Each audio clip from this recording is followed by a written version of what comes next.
Hey guys, welcome back to my channel. My name's Ahmed and in today's video I'm going to show you how to hide your friends on Facebook in just few simple steps. But before to begin this video, make sure to subscribe to my channel and press the bell icon for not missing any new update in the future. And now, without further ado, let's dive into it. Okay, first open your Facebook app, then tap your profile. Then tap the gear icon over here. Then scroll down. Then tap how people find and contact you. And here we have who can see your friends list option, okay? Click on public next to this option. Then select only me option. And like that you can hide your friends on Facebook, okay?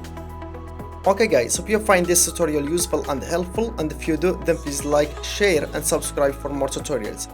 Thank you so much for watching. See you in next video. Bye.